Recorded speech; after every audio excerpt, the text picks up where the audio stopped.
le Pitch Club d'Ahmed Sparrow. Bonjour, bonsoir, bienvenue pour ce nouvel épisode du Pitch Club. Le Pitch Club, alors Mousse, présente-le. Alors le Pitch Club, c'est le podcast qui donne la parole aux raconteurs de bonnes histoires. Voilà, donc cette semaine, on a un nouvel invité. Il s'agit de Ahmed Sparrow. Ahmed Sparrow qui est stand-upper, comédien et qui fait le plaisir, l'honneur d'être avec nous aujourd'hui. On se présente, moi c'est David Suez et lui c'est Mustapha Kachou, comme vous pouvez le voir sur la description du podcast. Yes. Bon, voilà, on voulait parler d'un truc qu'on avait vu sur tes réseaux pendant le couvre-feu confinement, saison 2, saison 3. T'avais posté une vidéo à Dubaï d'un extrait de sketch que t'avais fait. Alors raconte-nous un peu déjà pourquoi le choix déjà de poster cet extrait, pourquoi le choix du noir et blanc. J'ai posté l'extrait parce que ça faisait longtemps qu'on n'avait pas joué et qu'on n'avait plus de moyens de proposer ou montrer ce qu'on fait. Ça faisait 3 mois, je crois, parce que Dubaï, c'était en mars, peut-être 3-4 mois qu'on n'avait pas joué. Donc du coup, pour moi, c'était un peu des retrouvailles sur scène et il fallait que... J'avais envie de montrer que, ouais, c'est bon, j'ai rejoué un peu, mais j'ai joué une fois dans les 6 mois de confinement. Donc je voulais aussi partager ça avec le public, avec les gens qui me suivent, parce qu'il y a quelques personnes qui me suivent et qui apprécient mon travail. Et du coup, je voulais leur donner ça, parce que finalement, c'est un petit cadeau. Pourquoi je mets cette partie-là ? Parce que c'est une partie sur Dubaï et une partie d'impro. Donc c'est une partie sur Dubaï qui ne fait pas partie du spectacle. Donc c'est vraiment un plus que je donne. Et l'impro, pareil, elle ne fait pas partie du spectacle parce qu'elle est faite sur le moment. Et le noir et blanc, pourquoi ? Parce que j'aime bien le noir et blanc. Parce que le noir et blanc, ça dit on ne voit pas les nuances de couleurs et j'aime bien ça. Donc t'es dans le choix artistique. J'aime bien le fait que les couleurs n'ont pas d'importance dans le noir et blanc. En noir et blanc, c'est lié par rapport au fait que ce soit un extrait d'impro, de vanne pure au public ? Non, c'est vraiment parce que j'aime bien le fait de ne pas pouvoir différencier des couleurs et tout. J'avais un haut coloré, mais j'ai dit... je préférais le noir et blanc. Ça passe mieux. Comme a dit Mathieu Kassovitz, quand il a fait La haine, il met le noir et blanc pour ne pas différencier les jeunes de la police. D'accord. Moi, je mets le noir et blanc pour pas différencier les gens des gens, quoi, c'est tout. D'accord. Et dans ce sketch, tu fais du roast, tu vannes un peu les gens et c'est ça, c'est un truc qui était improvisé, je suppose. En fait, j'ai fait un peu plus de 30 minutes que du texte. Et là, pendant les 30 minutes, j'avais des moments où j'avais des interactions, comme dans pas mal de spectacles de stand-up. Et j'ai récupéré ces moments, plus les moments où j'avais quelques phrases à dire sur Dubaï, et je les mixé, parce que je sais que ces derniers temps, c'était un des rares pays où les gens allaient jouer, et il y avait quelques stand-uppers qui avaient été joués là-bas, et donc je suis allé, j'ai dit que j'étais là, je fais un petit clin d'œil, quoi. Je suis passé chez vous. D'accord. Il y en a qui sont passés chez Soch, et moi je suis passé chez Dubaï. Ce 30 minutes-là, c'était un 30 minutes que tu avais préparé spécialement ou tu avais récupéré des... Dans les 30 minutes, il devait y avoir 7-6 minutes qui ont été préparées pour l'occasion, mais le reste, c'est du matériel de mon spectacle. D'accord. Et raconte-nous un peu ton voyage à Dubaï, la vision que tu as eue. Est-ce qu'elle a changé par rapport entre avant et après ? Bah, moi, à Dubaï... ça n'a jamais été une destination qui me faisait rêver. Pourquoi ? Parce que j'aime les pays avec une histoire.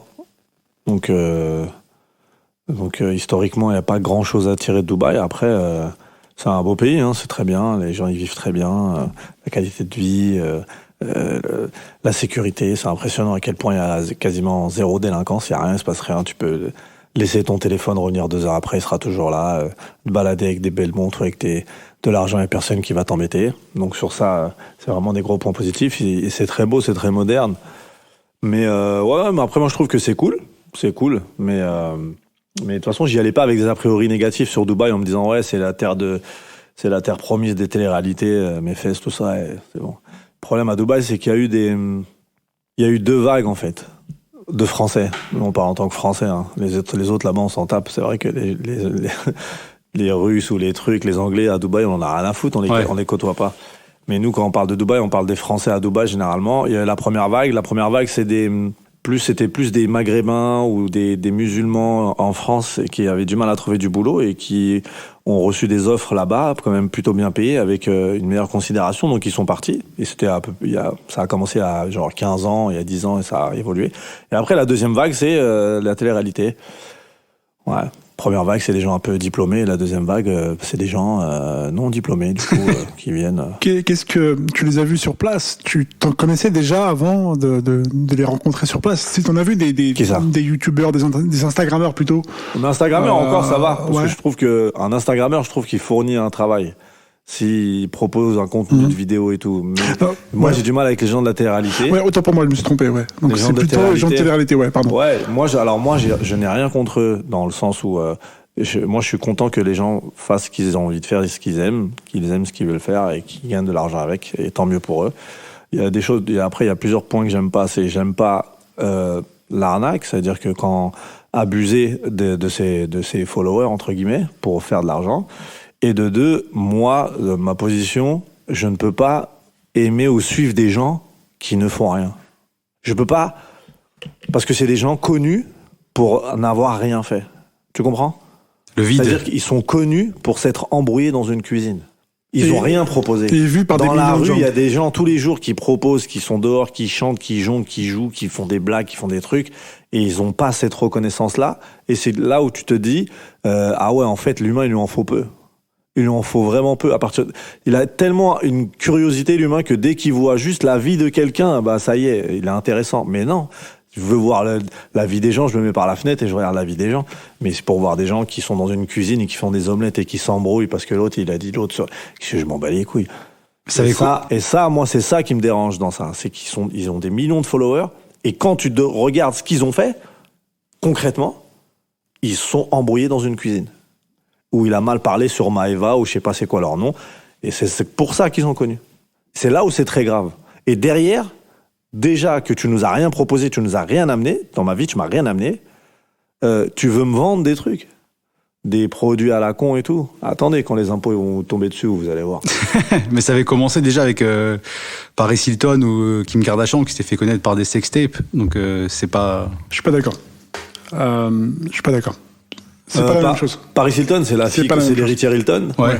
Et elle est milliardaire de base, elle. Et Kardashian, sa mère, c'est son père, c'était quand même l'avocat d'O.J. Simpson. Ça veut dire c'est des gens déjà connus. En fait, il avait déjà une notoriété. D'accord. Puis après, elle était avec un rappeur, et elle est pas connue d'une télé-réalité avec des gens pas connus. Elle est connue parce qu'elle était en couple avec un rappeur et que la sextape elle est sortie, et c'est leur truc à eux.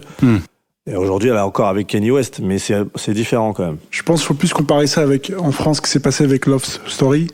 Des gens inconnus total qui viennent ultra connus du jour au lendemain. Ouais, mais Love Story, à la différence de ceux d'aujourd'hui, c'est que déjà, ils le faisaient, ils savaient pas où ils mettaient les pieds. Voilà. C'était une expérience. Ouais. C'était une expérience, donc ils découvraient, et donc ils ont eu une célébrité d'un coup.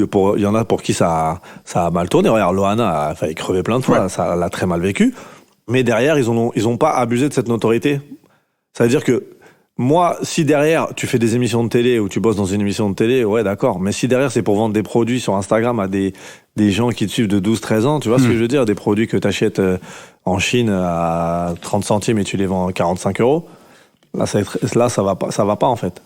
Et c'est la première génération de télé-réalité, ils avaient pas ça parce qu'il y avait pas les réseaux. Ouais, et puis certains, genre Sylvie Boulet, on peut critiquer. Après, il était chroniqueur chez Ruquier. Ouais, après, il a fait son travail, je trouve que, il a fait son travail. Pour toi, c'est du matériel pour faire de l'humour avec? Tu penses que tu peux en parler? Ça peut être du matériel, mais moi, ça ne m'intéresse pas, mais c'est du matériel, bien sûr. Tout ce qui prend de la place dans la société, c'est du matériel. Ouais, c'est pour ça que je te dis ça, parce que j'imagine, t'es un stand-upper qui suit l'actualité. Ouais. T'es accroché à l'actu, tu regardes ce qui se passe partout et t'essaies d'en parler. Donc c'est un phénomène de société. C'est pour ça que voilà, je me demandais, est-ce que toi, après, tu t'envisages derrière dans... Bah après, tu sais, c'est mon degré, c'est l'importance que j'accorde au sujet. Ouais. Malheureusement, même si ça prend beaucoup de place dans la société, parce que tu sais, moi, des fois, je suis très peu sur Twitter, mais je regarde les infos, parce que comme je regarde pas la télé, les news, je les vois sur Twitter, je regarde les top tweets et je clique pour savoir ce qui s'est passé dans la journée. Et je tombe souvent je vois des prénoms et je sais pas qui c'est. Et à chaque fois que je clique, c'est les gens de télé-réalité. Et genre c'est un débat national que l'autre, il sorte avec l'autre. Moi, ça me dépasse, moi. Ça me dépasse. C'est-à-dire, c'est du fait divers, mais de ouf, quoi. Ça me dépasse, moi. Ouais. Je m'en bats les couilles que l'autre, il sort avec l'autre. L'autre fois, je vois Ahmed, je dis, j'espère que je suis pas dans la sauce.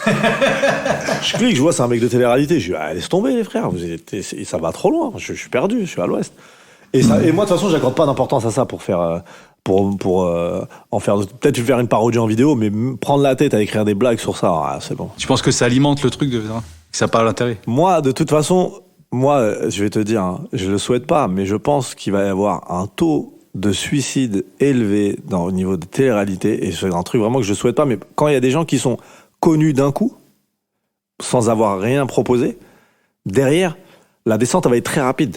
Parce que tu proposes rien derrière. Parce que les gens, si ton seul atout, c'est ta gueule, il y a un truc qui est inarrêtable, c'est le temps. Et le temps, il fait pas de cadeau. Et le temps, déjà, physiquement, et puis dans le moral des gens, une fois qu'on t'a trop vu, il y en a des nouveaux qui arrivent 1 an après. Et à chaque fois, on change.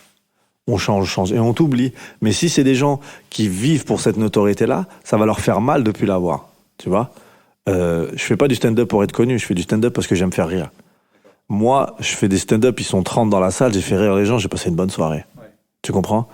Quand je finis mon set, quand je sors de scène, je regarde pas si j'ai des followers en plus, je m'en bats les steaks. Alors justement, tu dis que tu fais du stand-up parce que t'aimes bien faire rire. Est-ce que déjà tu faisais rire à Champigny-sur-Marne, ta ville d'origine ? J'étais plus marrant avant. Ah ouais, pourquoi ? Parce que plus tu fais du stand-up, moins t'es drôle dans la vie. Ah ouais, est-ce que tu constates ? Ouais. Est-ce que disent certains qu'en gros tu peux être pas drôle dans la vie et très drôle sur scène et inversement ? Moi, c'est plus je fais du stand-up, moins je suis drôle dans la vie parce que trop d'introspection tue l'humour. Ah ouais. Tue ton sens de ton humour en fait. La rigolade en elle-même, pas ton sens de l'humour parce qu'on a le sens de l'humour pour écrire, mais la rigolade je l'ai plus et j'ai du mal à rire avec les gens que je connais moins. Maintenant aujourd'hui je rigole vraiment accessoirement qu'avec les gens dont je suis très proche. D'accord, donc tes amis d'enfance avec qui tu faisais des vannes. Genre aujourd'hui quelqu'un avec qui je rigole à chaque fois qu'on est ensemble on va rigoler toute la journée, c'est Jimo. Jimo, ouais. Mais pour rien, parce que il y a une alchimie, c'est mon frérot, et donc on rigole vraiment tout le temps ensemble. Il y a des gens avec qui, genre Alexandre Kominek, c'est pareil, c'est quand on se voit, on va rigoler, alors qu'il n'y a pas vraiment de blague, mais c'est le fait de se sentir bien. Du coup, moi, je suis moins en retrait, je me laisse plus aller, tu vois. Je me protège moins, si tu veux. Kominek que tu avais rencontré à Haïti, tu l'appelles la Dorade. Ouais. La Dorade, ouais. Ça vient d'où ? Je sais pas d'où ça vient. Alexandre Kominek, hein, oui. Un humoriste suisse, on va stand-upper suisse très marrant. La Dorade, en fait, c'est qu'on était en Haïti pour un festival. C'est un festival en Haïti. Ouais, le festival, il s'appelle le LOL Fest. D'accord. En fait, moi, j'y étais pour jouer avec Jason Brokers et Shirley Soignon. Alexandre Kominek, il y était avec d'autres collègues à lui suisses, Sacha Porchet, que je salue. Il devait tourner des vidéos pour le festival, des vidéos marrantes. Okay. C'était en quelle année, tu t'en souviens ? Il y a 2 ans. Ouais. C'est 2019, je crois. Mais on se tapait des barres, en fait. Parce que, on s'était déjà croisés, Alexandre et moi, sur des scènes, sur des plateaux, mais on s'était jamais parlé, on s'était juste dit bonjour, mais tu sais, sans plus. Mais le fait quand tu vas en vacances, tu découvres les gens, tu vois. Ouais. Jason, on connaît, donc on se connaissait bien, on était déjà très proches et on se tapait des barres, mais Alexandre, on se connaissait pas, et du coup, tu découvres taper des barres. Et d'un coup, on était, en fait, toute la semaine, on est resté, je crois, 7 jours là-bas, on était dans des personnages. Ça veut dire que toute la semaine, on se parlait en personnage. D'accord. Et on se parlait en beauf. Dis donc, Et toute la semaine, c'était ça. On se croisait à 7h du matin, petit-déj, ça se parlait comme ça, et du coup, et qu'est-ce qu'elle dit? Et lui, quand on se parlait, qu'est-ce qu'elle dit là? Qu'est-ce qu'elle raconte, la Dorade? Mais ça avait aucun sens. Ouais. Mais nous, dans nos têtes, c'est resté. Du coup, des barres de rire, et on l'a gardé, tu vois. Mais on a vraiment rigolé. Je pleurais de rire tous les jours. C'était incroyable. Et ça, c'est des gens à qui t'aimes bien fonctionner. Enfin, c'est qu'en gros, quand t'es sur un festival, le plus long, c'est entre les scènes. Donc, faut trouver des gens avec qui tu peux passer du bon temps pour. Ouais, non, mais c'est kiffant. Et puis Haïti, c'est incroyable. C'est incroyable dans le positif comme dans le négatif. C'est un pays incroyable. Un peuple incroyable. Ce qu'ils vivent, c'est incroyable. Faut voir, quoi. C'est des pays à voir. Ouais, pays d'où vient Toussaint Louverture qui avait bouté Napoléon hors de l'île. Ouais. Non, mais c'est compliqué, c'est très, très, très instable. Oui, en Haïti, donc, faut préciser quand même, c'est un pays dévasté par un séisme en 2011, je crois. Il reste encore beaucoup de bâtiments détruits et beaucoup de morts. Ouais, ils sont tous remontés, du coup. Tous ceux qui étaient vers le bas, ils sont. Parce que c'est à Pétionville, par exemple, c'est une ville un peu sur une colline, tu vois. Et toutes les maisons du bas de la colline ont été dévastées, quoi. Et du coup, ils sont tous remontés. Ce qui a créé d'autres ghettos, c'est très compliqué. Toi, t'as vu ça un peu, en sortant du club Moi, j'ai pas de problème avec ça parce que je crois en l'humain, donc peu importe l'endroit où je vais. Donc je suis sorti, mais c'est vrai que tu sens que la tension n'est pas pareille. Parce que quand tu vas dans une épicerie, il y a un mec avec un fusil à pompe devant, tu vois. Parce que à tout moment, c'est instable. Ouais. Et là-bas, tu jouais. C'était quoi comme festival en fait? Comment ça s'est passé? C'est un festival organisé par une haïtienne qui s'appelle Huglin. Il y avait Rachid Badouri aussi. Il y avait d'autres. Il y avait Mehdi Boussaïdan, des humoristes québécois. D'accord. C'est un gros festival. Il y a beaucoup de monde. Mike Ward. D'accord. Voilà. Il y avait Maud Landry aussi. C'était très cool. C'est une belle session. Il y avait Rachid Badouri. Donc du coup, ils avaient pris des Québécois, des Français, même si beaucoup sont anglophones, parce que maintenant ils se sentent entre guillemets plus proches des États-Unis. Ouais. Ils émigrent plus facilement aux États-Unis qu'en France. Donc du coup, nous, on jouait en français et il y en avait quelques-uns qui jouaient en anglais. Il y avait d'autres humoristes du Canada qui jouaient en anglais là-bas. Et c'est un festival qu'ils avaient fait. C'était la 2e édition là.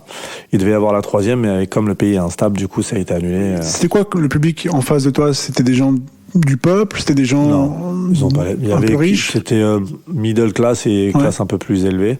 Mais en même temps, la classe élevée d'Haïti, c'est une middle class française, quoi. Et ça rigolait quand même? Ouais, c'était vraiment très cool. C'est un public très chaud.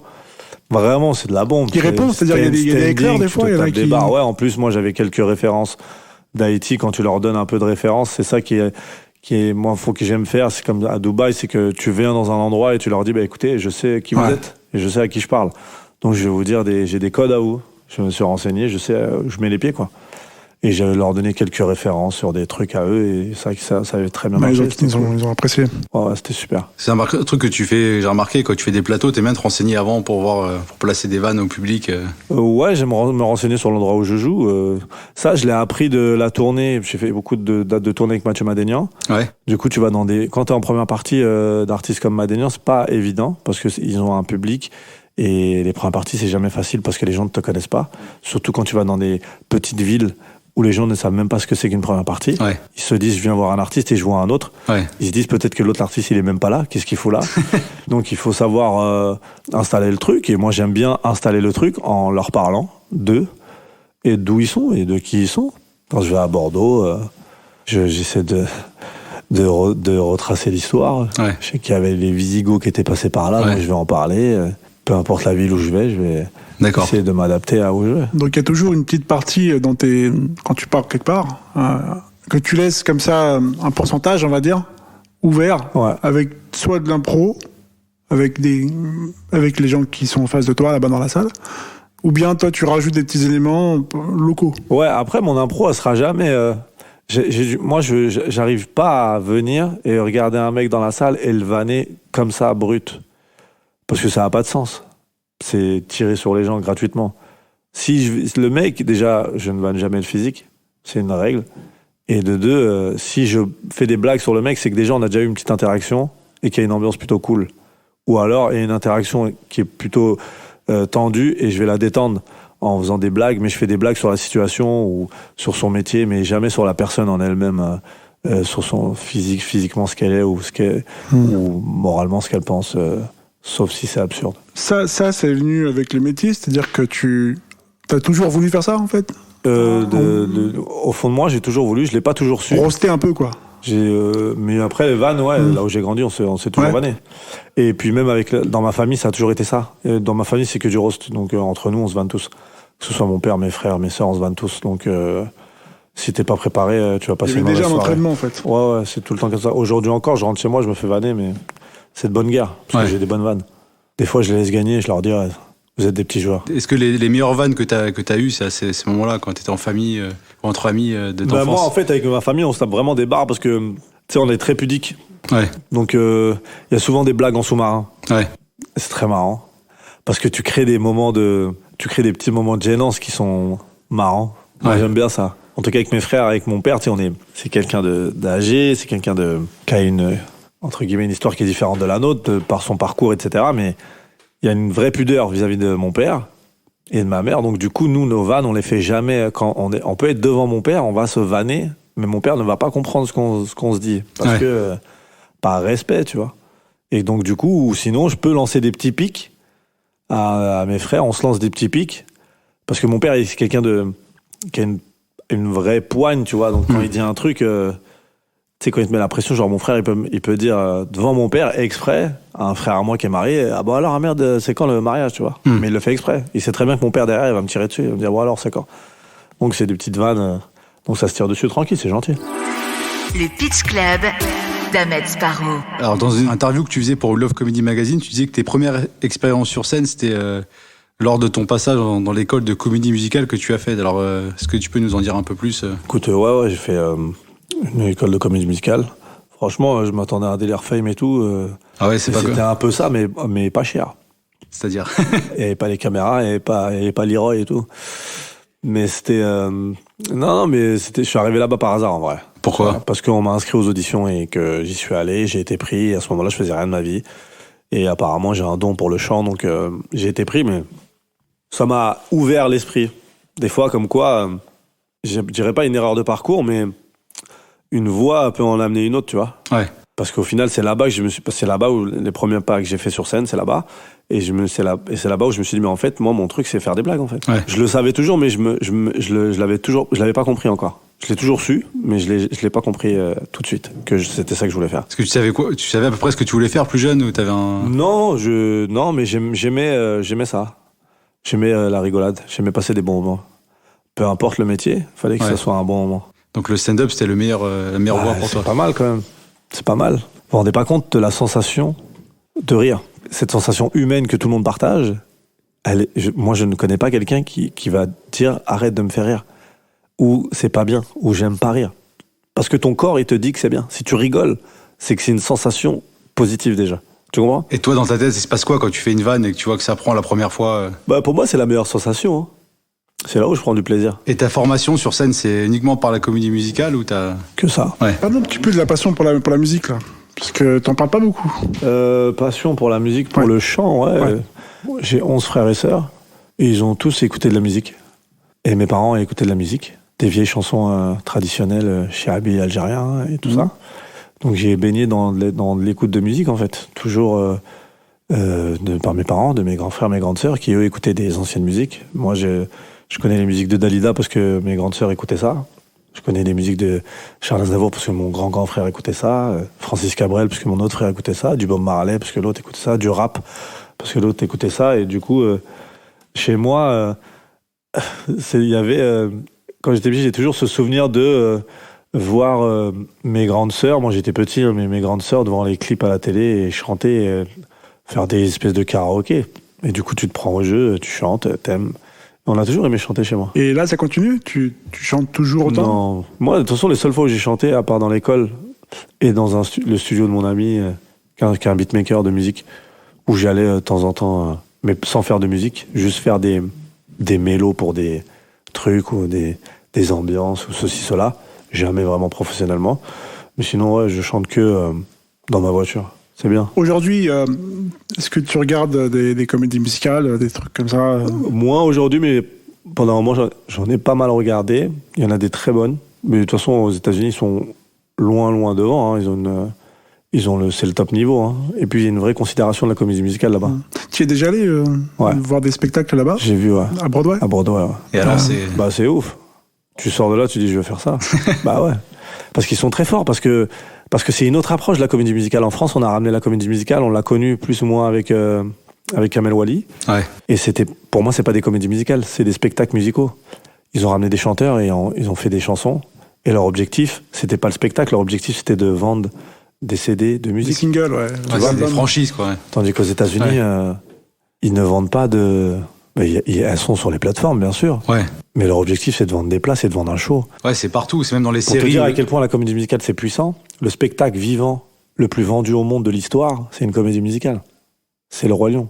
Et les musiques du Roi Lion de la comédie musicale, c'est pas les musiques du film. À part la musique d'entrée, le reste, c'est pas les mêmes musiques. Tu comprends ?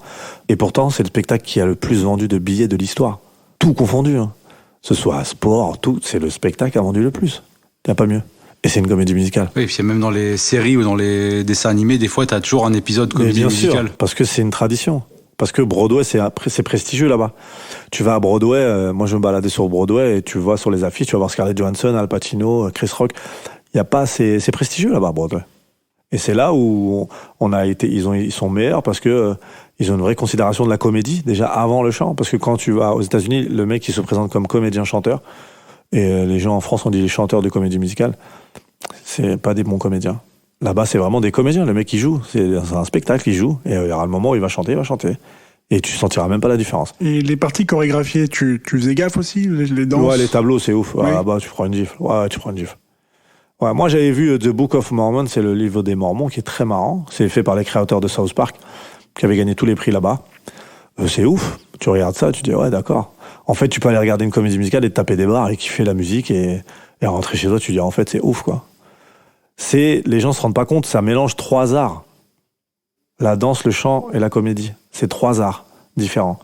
dans un seul spectacle. Parce qu'il y a des parties jouées où ça chante pas. Bien sûr. Il y a des protagonistes qui Exactement. discutent, puis après d'un coup ça chante, Exactement. ça danse. Ça danse, c'est exceptionnel, les gens se rendent même pas compte. Et s'il y a un projet digne de ce nom en France, tu serais chaud. C'est dans un coin de ma tête. Tu voudrais bien en faire moi, une? Je vais l'écrire, je veux pas Ah ouais? jouer pour les gens, non.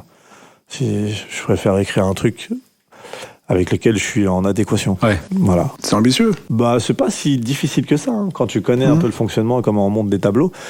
Si tu arrives à monter ça tranquillement, moi je pense qu'il faut, pour ramener la vraie comédie musicale en France, il faudra passer par l'humour, parce que c'est toujours plus facile d'attirer les gens avec la drôlerie. J'ai l'impression que les gens se désinhibent plus facilement. Mais ramener une comédie musicale très drôle, ça pourrait donner une autre image de la comédie musicale déjà. C'est quelque chose de possible et qui se fait beaucoup là-bas aux États-Unis. Ce serait un projet scénique ou cinéma? Moi, j'aime la scène, donc je préfère scénique, mais cinéma, je sais que c'est faisable aussi. Mais ça me fait chier de le faire au cinéma. Ce serait bien de le faire sur scène et ensuite le faire au cinéma. Il y a plein de comédies musicales aux États-Unis. Ça qui est fou, c'est qui partent de scène et qui vont au cinéma, et des comédies musicales qui vont du cinéma à la scène. Oui, il y a Il y en a des qui sont allers-retours. créés au cinéma. Oui. Dirty Dancing, la comédie musicale, elle s'est créée au cinéma. Grease, c'est une comédie musicale. Oui. C'est clairement ça. Ça s'est créé au cinéma. C'était pas Broadway d'abord. Et t'en as d'autres qui sont créés sur scène, genre Hairspray. Je sais pas si vous l'avez vu. C'est très bien. Ça parle c'est une histoire d'une fille un peu forte qui parle de ségrégation un peu et de différences physiques. C'est très bien. Avec John Travolta qui joue dedans. Il joue le rôle de la mère. Il joue très bien dedans. D'accord. Ah oui. Ouais, c'est très très bien. Faut regarder. Avec, Oui, c'est le réalisateur John qui a une Travolta moustache, et là. Christopher Walken. Il y a des très bons- C'est John Waters, je crois, non? Possible. Ouais. Il y a John Travolta dans Christopher Ouais. Walken, il y a des très bons acteurs. Il y a Queen Latifah, c'est vraiment bien, faut regarder Hairspray. Ça vient de Hairspray, ça sort de Broadway. Et après il l'adapte au cinéma. Il y a plein de Moulin Rouge, ça vient de Broadway d'abord. Ouais. Et après, c'est devenu un film avec Après, Nicole t'as même Kidman. des films qui deviennent aussi des comédies musicales, parfois, ça peut arriver. Donc, Ouais, c'est ça. Et il y a il y a des films qui deviennent des comédies musicales. C'est clairement ça. Je sais pas si t'as vu la West Side Story, il va être, Ils refont un il truc, ressort par ressort Spielberg. Spielberg, ouais. HBO, j'ai vu la promo sur Ouais. HBO. Ouais. Ça a l'air costaud. C'est en 2021, tu vois que Spielberg fait ça, tu te dis en fait, C'est fou. on veut voir ça, on a besoin de ça. Là, moi, je pense que ces derniers temps, le cinéma, on a plus de, j'ai l'impression, il n'y a plus de classiques. Ouais. Il y a beaucoup de reboots. Ouais, j'ai plus de classiques. Ouais. Je peux te sortir plein de classiques dans les années 2000, début des années 2000, des vrais classiques du cinéma, mais passé 2010, j'ai peu de classiques en tête. Alors tu vas dans les années 2000, je te sors des films et il y a des classiques. Quand je vois des Matrix, des Gladiators, il y a des vrais classiques. Tu vois ce que je veux dire? Fin des années 90, il y a des Titanic, il y a des films, ils sont monstrueux. En termes de cinéma, je parle. Aujourd'hui, on a des blockbusters, des films qui font beaucoup d'entrées, beaucoup d'argent. Mais en termes de classiques du cinéma, j'ai pas de souvenir où je me dis putain, ce film, c'est une dinguerie. Ou ce film, il m'a marqué. Tu vois? Il y a peu de films qui me marquent. Tu penses pas que Avengers, ça va devenir un classique? C'est des classiques dans un registre. Mais moi, j'adore Avengers. J'étais aux avant-premières. On est J'adore- proche de la comédie musicale un peu. Hein. Oui, C'est chorégraphié. C'est très chorégraphié, même dans le texte, dans le scénar et tout. Ouais. Mais j'adore Avengers parce que je suis fan. J'étais voir. Mais c'est pas des grands films. Tu comprends? J'adore ces films. Je kiffe aller regarder ça. C'est du divertissement. Mais c'est pas un grand film dans la construction et dans l'écriture du film. Tu comprends? D'accord. Quand je vois Gladiator, c'est quand même une référence. C'est un film. Black Gladiator. Panther, C'est très bien Black Panther, mais pareil, c'est fait très. aussi comédie musicale. Hein. Oui, Ça bien chante. sûr. Bah, bien Oui. sûr.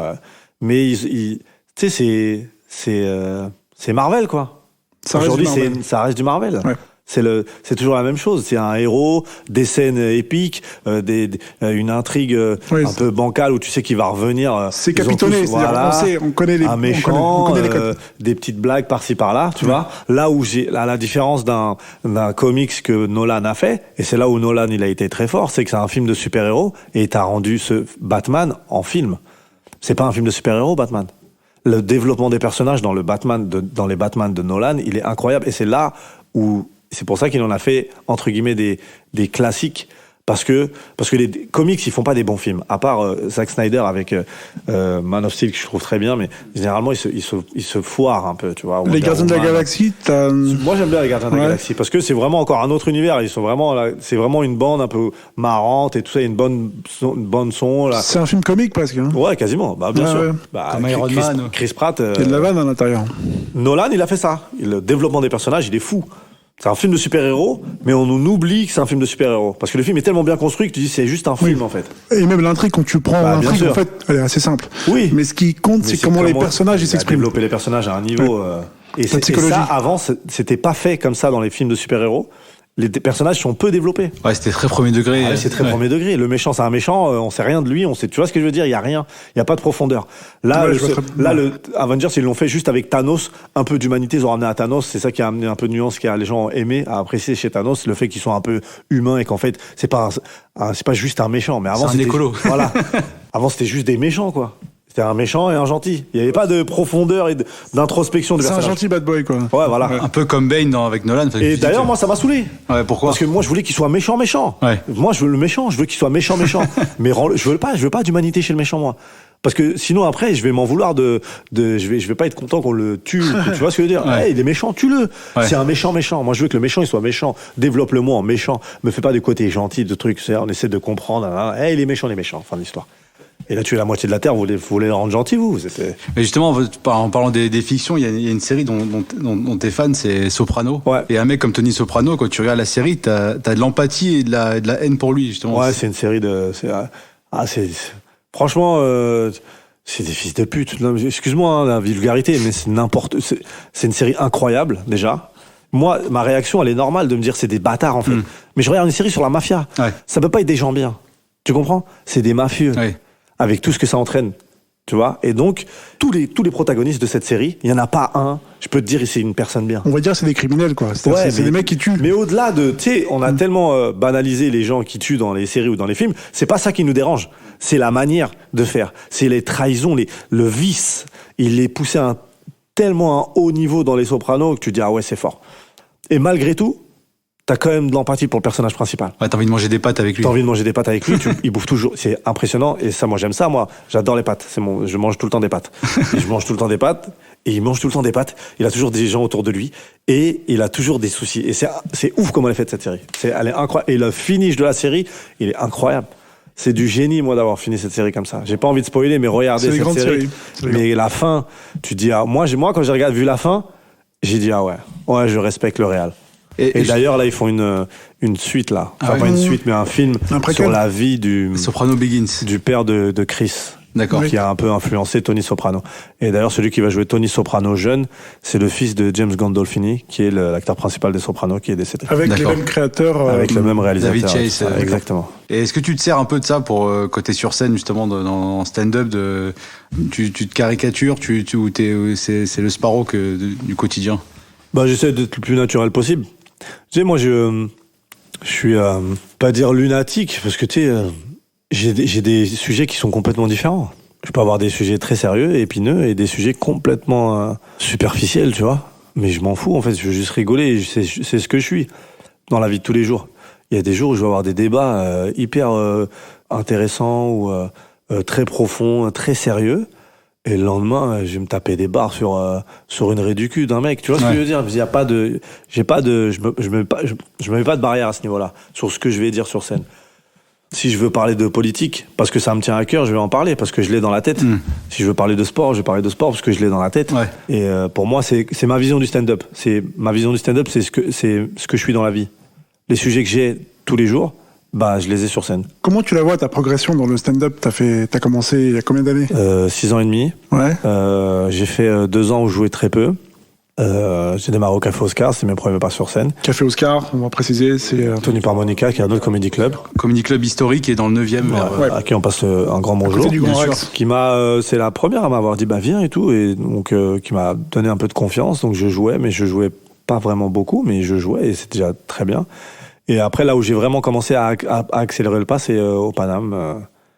Là où on est actuellement, d'ailleurs. Là où on est actuellement. On enregistre. Quand tu vois les murs, là, tout ça, là, moi, c'est ma salle. T'as des souvenirs, là, non? Moi, c'est la salle où je préfère jouer ici. Ouais. Ouais, c'est la même. Qu'est-ce qu'elle a, cette salle, en particulier? Parce que des fois, ça se fait comme ça. qu'elle est spéciale. C'est le naturel, tu vois. Y a pas de... Elle a pas été pensée. C'est même pas une salle qui a été pensée pour le stand-up, tu vois. C'est-à-dire qu'ils ont pas dit on va construire les murs, on va gérer le son. Ça n'a pas été pensé, mais le stand-up ici, il est mortel. T'es en arc de cercle, t'es à 180 degrés, et les gens sont là, sont proches, tu vois tout le monde, il y a une vraie proximité. L'ambiance générale du Paname, que ce soit dans la salle ou en dehors de la salle, en terrasse, en haut, dans le resto, tout le monde est cool. T'as fait des clubs dans d'autres pays? Ouais. Club dans d'autres pays? Genre New York? Non, t'as pas? New York, j'ai jamais été. J'ai été à Londres. Comment t'as trouvé l'ambiance? J'ai pas trouvé ça. Il y avait déjà plus de monde. C'est une plus grande salle. Je crois que c'était 200, 300 personnes. Après, en termes de niveau, j'ai pas trouvé ça ouf, quoi. Il y avait quelques-uns qui étaient bons. Après, les autres, ça m'a pas impressionné. C'est pour ça qu'il faut pas qu'on fasse de complexe en France en termes de niveau. On a un très bon niveau en France. La salle rigolait comment? Elle rigolait très bien. Ouais. De toute façon, c'est des pays... L'Angleterre, les États-Unis, c'est des pays avec une culture stand-up plus élevée que la nôtre. Ouais. Quand je dis culture stand-up, c'est-à-dire que beaucoup plus de monde dans le pays connaissent le stand-up. Parce que c'est l'art qui prédomine dans l'humour. Tu penses qu'en Angleterre, c'est beaucoup plus développé le stand-up qu'ici? Beaucoup? L'économie, en tout cas, du stand-up, ouais. En France, pendant très longtemps, le fer de lance de l'humour, c'était les sketchs sur scène avec un mur... Et tu t'adresses pas au public, quoi. Le fameux quatrième mur. Exactement. D'accord. Et c'était pendant très, très longtemps, c'est ça qui dominait l'humour français. C'est très récent, le stand-up, et du coup, en France, on a toujours du mal avec ce qui est nouveau. Là-bas, tu penses que dans ces pays-là, ils font pas ça? Ils le font, mais le stand-up reste quand même la discipline phare. Aux États-Unis, ils font ça peut-être depuis les années 50, peut-être, je sais pas. Ça fait très longtemps qu'ils font du stand-up. Oui. À l'époque, déjà, à Vegas, dans les casinos, il y avait des mecs avec un orchestre, dès qu'ils sortaient une bonne blague, l'autre orchestre, il jouait un jingle à... Tu vois, le roast, tu vois, ça existe depuis très longtemps. Le violoniste qu'on voit dans le film Les Affranchis, exactement, c'est ça. Est très connu d'ailleurs. Il est un des plus grands vanneurs du monde. Exactement. J'ai oublié son nom, mais allez le voir. Ce gars-là, voilà, c'est un stand-upper. Donc eux, c'est vraiment parce que l'humour c'est très large. Hein. Moi, je suis pas là pour dire le stand-up c'est l'humour. Non, le stand-up c'est une forme d'humour, mais l'humour c'est très large. Et un stand-upper doit avoir une vision plus globale de l'humour. C'est pour ça qu'aux États-Unis, c'est ça qui est. Moi, je pense pas qu'on doit faire de complexe, mais faut s'intéresser à ce que font les gens et apprendre aussi. Tu vois, aux États-Unis, ils ont toujours un temps d'avance parce que déjà, dans tous les domaines, je parle pas forcément que dans l'humour, que ce soit dans le cinéma, dans la musique, ils ont un temps d'avance parce que ils osent plus que nous dans la création. Donc, les gens ont plus tendance à vouloir créer et faire des nouvelles choses, et eux, ils ont plus tendance à accepter les nouvelles choses que nous. Il y a 3 étapes dans la nouveauté, c'est toujours les mêmes. C'est la première fois qu'on te propose un truc, tu rigoles, la deuxième fois, t'en as peur, et la troisième fois, ça devient une évidence. Le rap, c'est ce qui est arrivé, et quand le rap, c'est arrivé, les gens qui faisaient de la musique, entre guillemets, je suis retombé sur des archives à Taratata où les gens ils rigolaient, ils disaient, le rap, ça va pas durer, ça va durer 1 an, c'est fini. Ouais. Après, quand tu leur redemandais, ils disaient, non, mais ça fait un peu peur, regardez ce qu'ils disent, mais aujourd'hui, le rap, c'est une évidence. Tu comprends? Oui, il y a l'archive avec, c'est les 3 étapes. Avec Charles Bois, il s'embrouille avec d'une Buffa. Ah ouais? Avec qui? Avec Fab. Ah, Fab, oui, c'est un rappeur. C'était Charles Bois, Robert Charles Bois qui se foutait de la gueule des rappeurs. Donc c'est ça, c'est les 3 étapes de l'évolution. Ouais. Et là, on le voit parce que c'est palpable. Mais c'est pareil avec le stand-up, c'est qu'au début, et après, ça devient une évidence. Et aujourd'hui, en humour en France, le stand-up devient une évidence avec les nouvelles générations. Mais aux États-Unis, eux, les anciennes générations sont déjà au parfum avec ça. Donc, aller voir du stand-up, c'est normal pour eux. Il y en a partout, même Obama, quand il fait des discours, c'est du stand-up. Obama fait des discours, il fait du stand-up, il vient avec des stand-uppers. Chose que tu ne verras pas en France, tu vois ce que je veux dire. Les discours politiques là-bas, des fois, sont écrits par des stand-uppers. Mais ça va arriver parce que les nouvelles personnes, les nouveaux hommes politiques, les nouvelles femmes politiques, ils s'intéressent à ça. Parce que c'est de leur génération et ça va évoluer. Et le stand-up, c'est un truc on ne peut pas arrêter le stand-up. Pourquoi? Parce que c'est comme si tu arrêtais la discussion. Tu peux pas arrêter les gens de parler. Tu peux pas empêcher aux gens de discuter. Ouais. C'est ça le stand-up, c'est de la discussion en fait. Ouais. C'est juste que nos discussions, on les a juste détaillées, on a mis le point sur ce qui nous intéressait avec notre angle de vue à nous. Mais le stand-up, c'est de la discussion, c'est des sujets de société, c'est ça le stand-up. Le Pitch Club d'Ahmed Sparrow. Tu regardes beaucoup de spectacles américains? Pas tant que ça. Je regarde Dave Chappelle dès qu'il fait un truc parce que j'adore ce qu'il fait. Oui. Au-delà, même si je trouve qu'il est moins drôle, il va moins chercher la drôlerie, mais il a des thèmes et des angles et des phrases qui me touchent dans ce qu'il dit. Je le trouve vraiment exceptionnel. Des tics d'élocution. Après, il y en a d'autres qui ont rien à voir avec Dave Chappelle, donc j'adore. J'adore un humoriste qui s'appelle Sébastien Maniscalco, qui est un Italien d'origine. C'est très sopranesque. C'est très italien. Et je me rends compte que Parce que tu sais, en France, on a beaucoup ce tabou de ouais, mais c'est communautaire. Moi, c'est un mot qui veut rien dire, c'est de la merde, ça. Communautaire, ça veut rien dire. Le public, il rigole, c'est marrant, fin de l'histoire. Communautaire, si tu peux rire de ce que tu veux, en fait. Un mec qui vient qui me parle de... Si on part de ce point de vue-là, tout est communautaire. Un mec qui vient qui me parle des vaches en Poitou-Charentes, pour moi, c'est communautaire parce que je connais pas. Tu comprends? Ouais, la communauté des vaches du Poitou-Charentes. Le communautaire n'existe pas. Tu peux rire de la communauté. Et le communautaire, pour moi, ça n'existe pas. D'ailleurs, c'est très français, hein, ce mot-là. C'est très français de dire communautaire. Et lui, c'est un mec qui fait beaucoup de blagues sur ses origines et sur sa vie de famille, qui est un Italo-américain de New York. Et tu regardes, tu dis, putain, mais j'ai eu la même vie que lui. Et moi, je suis d'origine algérienne. Ouais. Son père qui fait ça, on a eu la même vie. C'est des immigrés, c'est la même vie, c'est la même chose. Et tu tapes des barres, c'est très marrant. Il y a des points communs. Et d'ailleurs, c'est un très bon acteur parce que il joue aussi dans le dernier film de Scorsese sur Netflix avec les autres là, Al Pacino et Irlandais. Et il joue un tueur dedans. Ouais. Et Patrice O'Neill aussi, Oui, Patrice O'Neill que j'ai découvert très récemment. Oui. Alors, on va J'ai préciser vu péter un câble dessus pendant le couvre-feu, parce que t'en parlais beaucoup. c'est pour ça. On va dire qui c'est, Patrice Oui, alors O'Neill. vas-y Mousse, je t'en prie. Tu veux en parler? Non, vas-y, je t'en prie. Patrice O'Neill, donc c'est un humoriste américain qui est mort malheureusement en 2011 et qui était perçu à l'époque comme la future mégastar. Il était exceptionnel, notamment au niveau du roast et de l'impro face à des gens. C'était un sorte d'équilibriste, c'est-à-dire qu'il avait son set normal et dans le set, il sortait complètement du spectacle. Il rentrait dans la salle, il vannait les gens, il repartait, il revenait. Un génie. Et surtout très très drôle. Ouais, il était très fort. Bah moi, je l'ai vu, j'ai découvert cette année. Je connaissais pas. Et parce que du coup, en plus, il faut trouver des trucs sous-titrés, c'est un peu galère. Et quand je m'y suis intéressé, il y a un truc à lui sur OCS, je crois. 30 minutes à lui, et j'ai regardé, et je dis, ah ouais, en fait, le mec est vraiment chaud. Il fait des trucs il y a 10 ans. Il a une facilité à trouver des angles, c'est trop fort. C'était vraiment du haut niveau. Et après, je crois qu'ils ont fait un reportage là récemment sur lui, sur Comédie Centrale, où t'as tous les plus grands du stand-up qui te disent, c'était le boss, quoi. Il est mort parce qu'il mangeait trop et que voilà, et il le disait, hein. Non, mais il le disait. Il le disait sur scène. Il le disait sur scène. Je vais mourir de ça, moi. Je mange trop, en fait. Je peux pas me contenter de graines et de ça. C'est qu'il aime la bouffe, mais c'est un gros problème aussi aux États-Unis. Ça arrive fréquemment. Ouais, la nourriture frite. Ouais, il mange beaucoup de. C'est vraiment pas bon pour le cœur, etc. Mais c'est dommage parce qu'aujourd'hui, je pense que ça aurait été l'une des plus grosses stars du stand-up aujourd'hui, parce qu'il était vraiment fort et il était. C'était un. Il vient, il fait ce qu'il fait, il dit ce qu'il a envie de dire et il en a rien à foutre des autres. Et ça se fait de moins en moins. Ouais. Mais ça restait le boss. Et surtout que tu dis trouver des angles, c'est vrai que c'est le plus dur quand tu construis. Bah ouais, c'est le plus dur. On a tous les mêmes sujets. Ouais. Non, en France, ils connaissent tellement pas le stand-up, ils te disent ouais, mais lui, il a parlé de ça. Bah ouais, alors. Tu peux faire sur le même thème, tu peux faire 100 sketchs. Bah tu peux faire 100 sketchs. Ouais. Mélenchon et Marine Le Pen, mais ils parlent d'immigration et ils en parlent pas avec le même angle, tu comprends? Ouais, bien sûr. Et ça fait pas les mêmes personnes, ils sont complètement différents. Aujourd'hui, comment tu vois le stand-up en France évoluer? Moi, je pense que ça avance plutôt bien.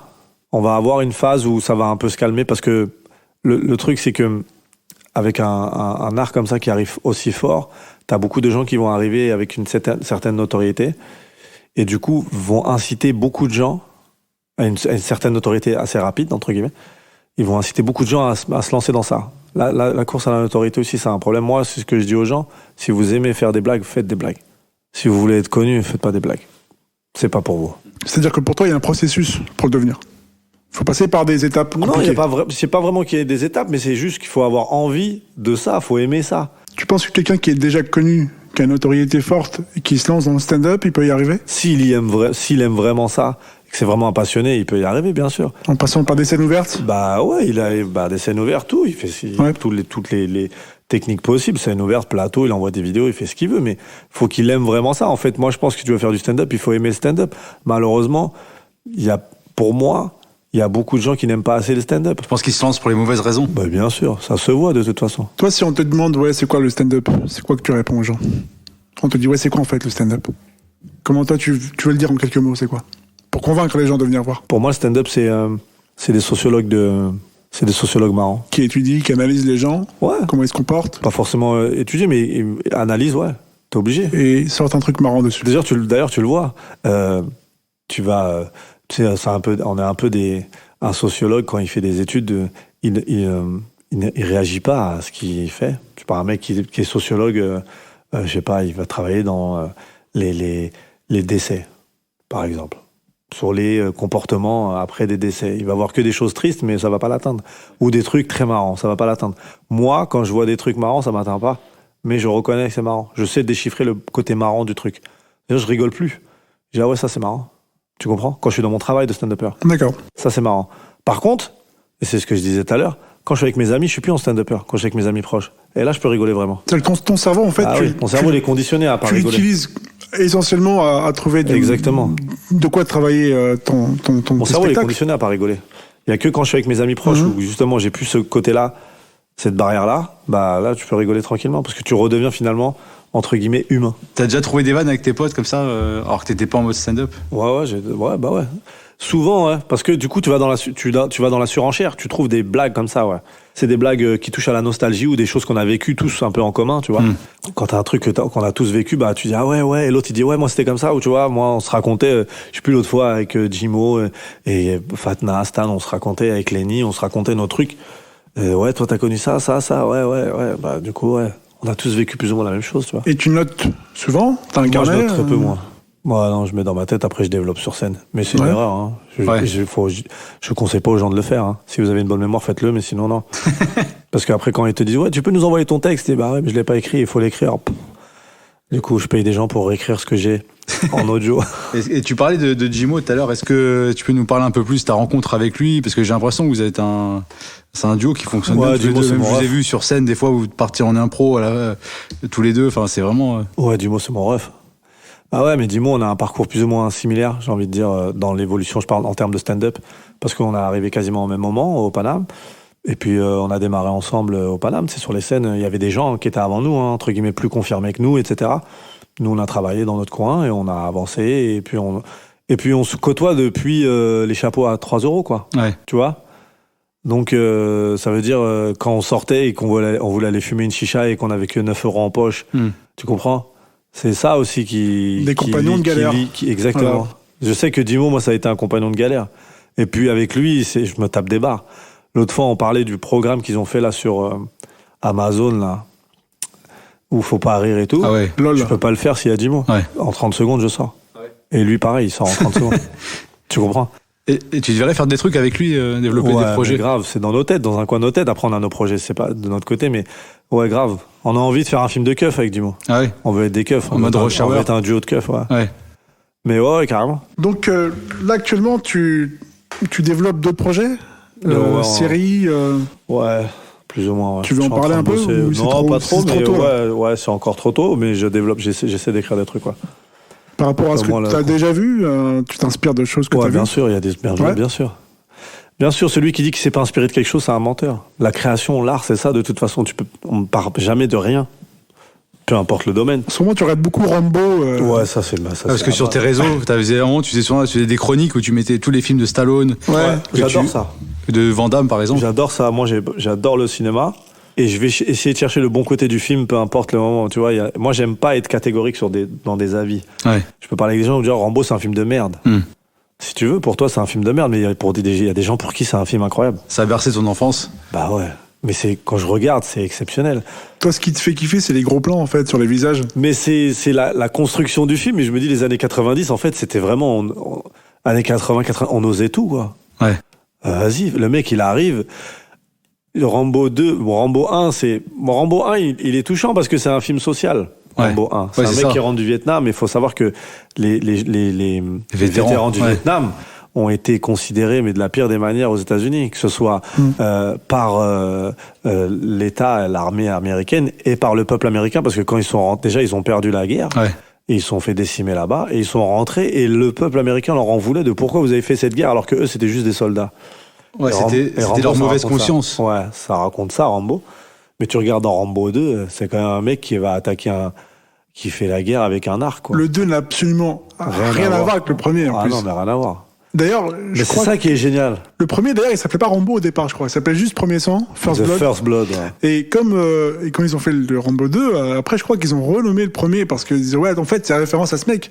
Mais en fait, quand tu vois le premier, c'est donc un gars qui malheureusement, il est perturbé après la guerre et il est en face de flics qui le traitent mal. Mais déjà, il rentre de la guerre, il est tout seul.